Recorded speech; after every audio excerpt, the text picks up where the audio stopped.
Hey, load up on guns, bring your friends, fun to lose and to pretend. En un lugar tan lejano en el que los elefantes saltan de flor en flor y las hormigas hacen temblar la tierra existe Colombia. Sí, Colombia, con P. Usted no lo cree, yo tampoco. Pero en ese lugar existen los políticos que te dicen trabajen vagos, atenidos. A usted, clase media, que madruga, coge bus, se moja a buscar el pan para su casa y con eso mismo, con los impuestos, es que le das el sustento de los lujos a esos que te dicen que trabajen vagos. Todos estamos cansados de esto, ¿verdad? Pero por esto llega para ustedes The Platanal Politics. Here we are now, entertainers. I'm a skater, not a beater. Yeah. Hey. Hola, hoy estamos en el Platanal Politics, un espacio de conversación política con el diputado de Risaralda, Daniel Silva, diputado por la lista alternativa y líder del Polo Democrático Alternativo. Pues la idea de este espacio es que construyamos un escenario de conversación en torno a qué es la política regional y qué impactos tiene la política nacional en esa política regional. La idea es preguntarle al diputado cuáles son las condiciones políticas que generan esos escenarios de discusión local en la política en Risaralda. Entonces, la primera pregunta es una pregunta general con el fin de ir llegando como a temas más particulares. Entonces, la primera pregunta que yo quiero hacerte, Daniel, es ¿cuáles son los mayores problemas del Estado de Derecho en Colombia? ¿Cuáles son para ti esos mayores dificultades por las que está cruzando hoy el Estado de Derecho en Colombia? Bueno, muchas gracias, Sergio. Un saludo muy especial a todos los seguidores de Platanal Politics y a gusto de estar acompañándolos hoy en esta entrevista. Bueno, uno de los grandes retos que vemos en el actual Estado de Derecho es lastimosamente la cantidad de normas que tenemos en Colombia. Somos uno de los países que más regula jurídicamente los delitos, las prohibiciones, las inhabilidades, las incompatibilidades y conflictos de intereses, pero lastimosamente al momento en que los órganos de control deben de aplicar todas estas normas, pues nos quedamos cortos. Y por eso es que hace carrera entre la ciudadanía esa famosa frase de echa la ley, echa la trampa, pero prácticamente ya hemos pasado a otra frase que es introducir la trampa en la ley. Y es lastimosamente estas grandes aberturas que deja el mismo Congreso de la República en las normas para que por allí los funcionarios que les gusta hacer los dineros mal habidos, pues encuentren de dónde pegarse y de dónde defenderse. Y pues fue uno de los grandes debates que como partidos alternativos promovimos con la consulta anticorrupción. Uno de los temas que más indigna a la ciudadanía es que los corruptos terminen pagando prisión domiciliaria o como lo conocemos más comúnmente, casa por cárcel. Entonces, lastimosamente es eso. Tenemos un grueso de normas, una sobrepoblación jurídica, pero que al momento de aplicarla los organismos de control no la hacen adecuadamente por muchas circunstancias, o por estos vacíos que traen las mismas leyes, o también porque los organismos de control se ven maniatados y cooptados por los partidos políticos que están en el poder y que terminan es beneficiando a sus amigos y socios con estos fallos, absolviéndolos y convirtiendo los organismos de control en una cacería de brujas para los partidos que no son mayoría en los gobiernos de turno. Bueno, pues digamos que una característica histórica de Colombia es que uno de sus fundadores, de sus digamos símbolos patrios, Santander, decía que Colombia era un país de leyes, ¿no? Pues digamos que una de las metáforas históricas era que el tipo se encerraba en su habitación a escribir leyes y leyes y leyes y leyes, ¿cierto?, para ir regulando el país. Pero esa metáfora de un país de leyes, digamos, se fue como realizando históricamente, porque también somos un país de constituciones, ¿no? En el siglo XIX pasamos por muchísimas constituciones, no solo esas constituciones nacionales, sino también como esas constituciones de los estados, ¿cierto?, federados. Y en el siglo XX, pues, cruzamos por la Constitución del 86, la gran reforma, pues, de los años 30, y esa nueva Constitución del 91.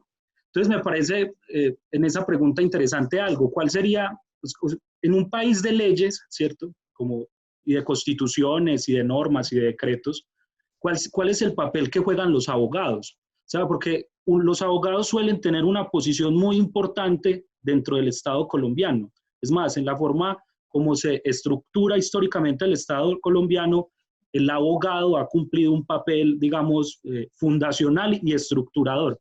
Es como, yo sé que vos sos abogado y un muy buen abogado. Mi pregunta sería, ¿cuál es el papel ético del abogado para que Colombia deje de ser un país de leyes y empiece a ser un país, digamos, de justicia, o un país de igualdad, o un país de libertades? Bueno, hay que reconocerle a la Constitución del 91 algunos avances muy importantes, a pesar que tiene y constitucionalizó el libre mercado y todo el proyecto de política económica de apertura, y que conllevó pues también a destruir mucho el patrimonio público de las entidades territoriales y también de la misma nación, pero también por otro lado nos encontramos con un amplio manual de derechos, una amplia gama de derechos y de acciones también legales y de entidades que le han aportado mucho al país, como es la Corte Constitucional y como lo es la acción de tutela, que es uno de los grandes referentes de la Constitución del 91. La gran tarea de los abogados en este siglo XXI y con esta Constitución es, y que está ya a puertas de cumplir 30 años de vigencia, es promover la participación ciudadana y esos mecanismos de participación que trae la Constitución y que a pesar de más de 20 años desde que se regularon estos mecanismos de participación desde el año 94, pues han sido muy poco utilizados, muy poco profundizados, también siendo necesario establecer y dejar sentado y aclarado que gran parte también se debe a las mismas limitantes y trabas que le incluyó el mismo Congreso a las normas. Por ejemplo, cuando hablamos de una revocatoria de mandato, que todas las que se han intentado en Colombia no hay ninguna que haya prosperado. Tenemos también el tema de las consultas populares, el plebiscito que vino a estrenarse ahorita con el tema del acuerdo de paz después de la Constitución del 91 y que se tenía el antecedente del año 57.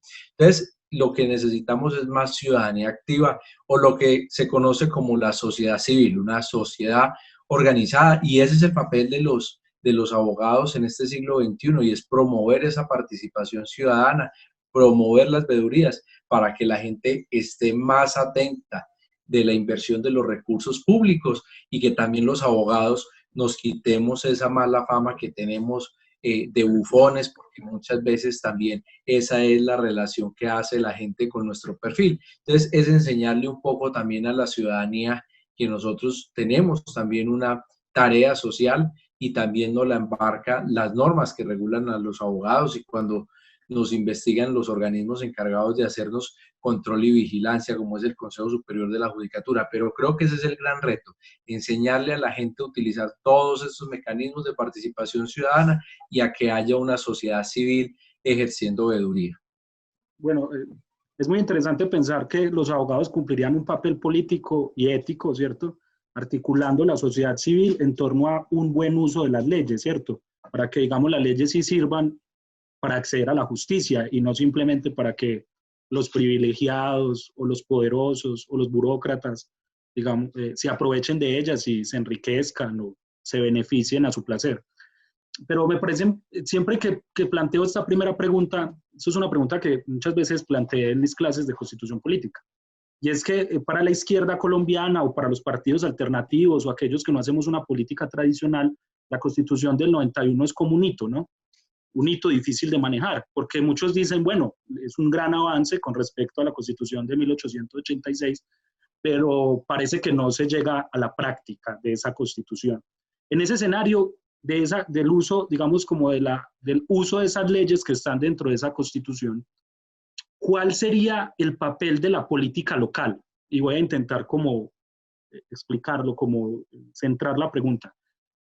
Una de las cosas que me decía mi profesor de Constitución era que si bien Colombia se había descentralizado políticamente en términos de su administración, seguía centralizada económicamente. Es decir, las entidades locales, regionales, seguían dependiendo del dinero que se expedía, que digamos, se organizaba desde Bogotá. Y que eso ha permitido estructurar los clanes familiares y las organizaciones de poder que hoy gobiernan las regiones. En ese escenario, ¿cuál es el papel de los políticos alternativos para transformar esa lógica de poder local que hoy sufrimos, ¿cierto? Y nos gobierna, sobre todo en el caso, pues, de Risaralda. Bueno, efectivamente en Colombia tenemos una autonomía territorial, que es lo que trata de establecer la Constitución del 91, pero una autonomía territorial en cuanto a elegir las autoridades propias de manera popular, pero es también de destacar que nosotros quedamos dependiendo como entidades territoriales, llámese municipios o departamentos, también de las normas que expide el Congreso de la República, efectivamente, y más cuando se trata de temas económicos. Las asambleas y los consejos no tienen la autonomía de crear impuestos, por ejemplo. Para que una asamblea departamental o un consejo municipal pueda entrar a regular materia tributaria, debe tener primero una ley previa que lo autorice. Y en eso sí ha habido muchos pronunciamientos de las altas cortes, principalmente del Consejo de Estado, donde han decretado la nulidad de muchas ordenanzas departamentales y acuerdos municipales, porque no tenemos esa autonomía o esa atribución constitucional de crear impuestos. Entonces, terminan las entidades territoriales, por supuesto, dependiendo de lo que tenga como voluntad el legislador y también de las demás rentas nacionales que decida el Congreso de la República concederle a los municipios y departamentos, como suele suceder, por ejemplo, en materia departamental con el impuesto vehicular, con los impuestos también a licores, a cigarrillos, a rifas y espectáculos, que todo esto son rentas cedidas a los departamentos. Y ni qué decir, por ejemplo, también lo que tiene que ver ya con Sistema General de Participaciones, lo que es el Sistema General de Regalías, que en estos tiempos de pandemia, pues entramos a una crisis muy grande. ¿Qué es lo que se necesita? Efectivamente, darle mayor juego a las entidades territoriales, pero esto es mediante una reforma de acto legislativo, una reforma constitucional que hay que promover, por supuesto, en estos sectores alternativos, porque bajo ese mismo argumento de no tener una autonomía plena, es que no se le ha permitido a ciertos territorios defender su subsuelo y por eso vemos los intereses de grandes transnacionales y de grandes conglomerados económicos detrás de los hidrocarburos que encontramos a veces en municipios muy pequeños y que la voluntad de la administración muchas veces del lado de proteger el ambiente no termina siendo la válida, sino que dependen de lo que decida el Ministerio de Ambiente o la ANLA, que es la Agencia Nacional de Licencias Ambientales, y que la Corte Constitucional en este sentido sí ha sido un poco tímida de ir pronunciando sentencias que realmente ratifiquen esa autonomía territorial. Lo que ha hablado es que debe de haber una coordinación entre la entidad territorial y el gobierno nacional, pero lastimosamente al final lo que tenemos es que termina prevaleciendo lo que diga el gobierno nacional y como ha sido experiencia, la mayoría de esas decisiones van encaminadas a darle vía libre a esa explotación de hidrocarburos. Entonces, esa es la gran tarea que tenemos como partidos alternativos y se veía hace pocas semanas, por ejemplo, cuando se pretendió autorizar la explotación de hidrocarburos en la Amazonía y afortunadamente se logró hacer con la bancada alternativa y con algunos votos de algunos tradicionales, pues la mayoría suficiente para hundir esta iniciativa. Bueno, como antepenúltima pregunta sería, a mí siempre, yo llevo, pues tú ya me conoces, yo llevo muy poco tiempo haciendo política acá en Risaralda y pues yo soy alguien que vengo de la universidad, de la academia, ¿cierto? Yo hacía política, pero en un sentido más de activismo social, no de ir a elecciones, de, digamos, disputarme espacios de poder, etcétera. ¿qué significa para usted hacer política local y qué significa hacer política nacional? Es decir, ¿por qué dificultades pasa alguien que hace política local como lo hace usted, que lo diferencian de aquellos que hacen política nacional, de esos grandes nombres grandilocuentes, ¿cierto? Robledo, Petro, Fajardo, etcétera, de hacer esa política local donde uno no tiene tanto reconocimiento nacional y donde, digamos, el ejercicio local, pues, es diferente con las personas, es diferente con el elector. O sea, ¿en dónde encuentra usted diferencias de hacer una política local a una política, digamos, con un horizonte nacional? Bueno, hacer política en estos territorios es bastante difícil porque hay que entrar a romper con las tradiciones, a luchar esos escaños y esas curules en las corporaciones con los partidos tradicionales que llegan haciendo es política repartiendo la teja, el ladrillo y el cemento, o en otros casos llegan comprando los votos directamente con dinero o apoyados por grupos armados, como escándalos que hemos visto en el país muy dolorosos como el de la parapolítica. Entonces, en ese sentido es difícil porque es luchar contra esas prácticas. Sin embargo, también las últimas elecciones, y eso es de destacar y muy importante, también mostraron un viraje. Primero, el voto de opinión está creciendo en esta zona del eje cafetero, pero en segundo lugar, la gente se ha vuelto también más consciente con su voto. Entonces la gente o aprendió a no recibir este tipo de dádivas y de ayudas para vender el voto o venderlo directamente mediante dinero, sino que aprendió a darle también valor en el sentido cívico a su voto. Pero también no deja dentro de la cultura colombiana que hay otros mucho más avispados, como los calificarían algunos, de recibir esa teja, ese ladrillo, ese cemento, pero votar a conciencia.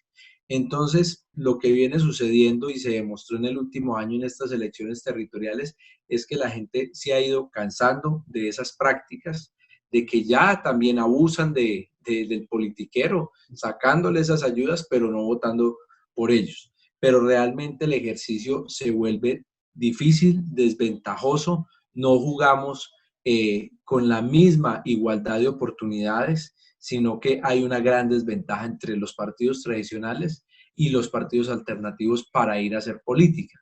Y eso, por supuesto, también se ve reflejado en el escenario nacional, donde, por supuesto, entran a jugar muchas regiones que por tradición tienen unos votos de opinión bastante altos y terminan favoreciendo también a las figuras nacionales que ya están, por ejemplo, en un Senado de la República. Entonces, en la parte territorial sí nos toca un poco más difícil que a ellos, porque entre más baja es la elección o el tipo de elección, la categoría de la elección, pues en esa pirámide también se va viendo más complicada la manera de hacer política y lo costosa que se convierte, porque también uno se queda muy sorprendido con los valores que muchas veces invierten en campañas a un consejo municipal o muchas veces, por ejemplo, la cantidad de dinero que le invierten a una simple elección de una localidad en el distrito de Cartagena. Fue hablar que un candidato en un distrito, en el distrito de Cartagena, una localidad se gasta, una localidad en Cartagena es lo que se asimilaría acá a una comuna, en una ciudad como Pereira, como Santa Rosa, se gastan más de 150, 200 millones de pesos en una candidatura a una localidad, pues lo deja uno bastante preocupado, pero eso también se ve reflejado en lo que ha sido la política en Cartagena, donde en los últimos 10 años este distrito pues ha tenido más de 10 alcaldes. Afortunadamente ahora llegó una persona nueva, apartado pues de esas grandes maquinarias, pero también ¿por qué? Por el descontento y porque la gente llegó a su punto de indignación. Y es lo que está sucediendo, por ejemplo, también en el vecino municipio de Armenia, donde la gente no ha dado, como decimos nosotros folclóricamente, no ha dado pie con bola con estos mandatarios que ha elegido y vemos cómo queda nuevamente este municipio acéfalo en una interinidad con un alcalde encargado. Entonces, ese es el gran mensaje que tenemos en los territorios y que se va a venir también en las próximas elecciones, el marzo del 2022 al Congreso de la República. Es el llamado también que hay que hacerle a la ciudadanía del departamento de Risaralda, que salgan a elegir de manera consciente y con el voto de opinión también a esa Cámara de Representantes. Por ejemplo, nosotros que tenemos 4 escaños en la Cámara de Representantes, pues salir a elegir muy bien para que el departamento realmente pueda empezar a tener prosperidad, tengamos representantes a la Cámara que presenten proyectos de ley, que también jalonen recursos, que asistan a las sesiones, que no sean ausentistas, que por ahí se empieza, por cosas tan particulares y sencillas como esas, de estar participando en las sesiones, que hemos visto también estos grandes escándalos. Entonces, esa es también la invitación que se hace muy respetuosamente a la gente para que reflexione con esta próxima elección. Bueno, pues mi última pregunta es más como una declaración que usted puede hacer. Como esto se llama el platanal, la última pregunta es como una corta sección y es, ¿a quién usted le lanzaría un platanazo hoy en la política local y regional? ¿A quién le lanzaría usted un platanazo y por qué? Bueno, un platanazo se lo lanzaría a los MEREC. Creo que ha sido una política que le ha hecho bastante daño al departamento, que la ciudadanía ya está entendiendo la magnitud y la gravedad. Yo tengo una lectura sobre el poder que ellos han tenido en el departamento y es que ya están alcanzando un desgaste como en su momento lo alcanzó Carlos Enrique Soto. Y se ha ido demostrando en lo que fueron elecciones que ellos perdieron la gobernación de Risaralda, perdieron la alcaldía de Santa Rosa de Cabal, se vieron en calzas prietas para ganar nuevamente la alcaldía de Dos Quebradas, donde han quedado funcionarios detenidos y que a la gente no se le puede olvidar que el alcalde que está detenido anterior, Fernando Muñoz, pues era de la línea de ellos. Entonces, este es el mensaje para la ciudadanía y que nos debe llevar también al municipio de Dos Quebradas, que también ha sido duramente golpeado por la corrupción, que nos debe llevar esa la reflexión y por eso mi platanazo iría dirigido a ellos. Muchas gracias, Daniel. La idea es continuar con estos espacios como de discusión, para que la gente aprenda un poco de cómo es la política local. Es algo que hasta yo he leído académicamente, no hay ni libros para eso, o sea, no hay ni siquiera estudios investigativos de qué es la política local en Colombia. Y agradecerle pues por asistir al espacio y esperemos pues que en nuestras próximas elecciones demos un vuelco en la política nacional. Muchas gracias. Hasta luego. Oh, con mucho gusto, Sergio, muchas gracias por la invitación y un saludo muy especial para todos los seguidores. Here we are now, better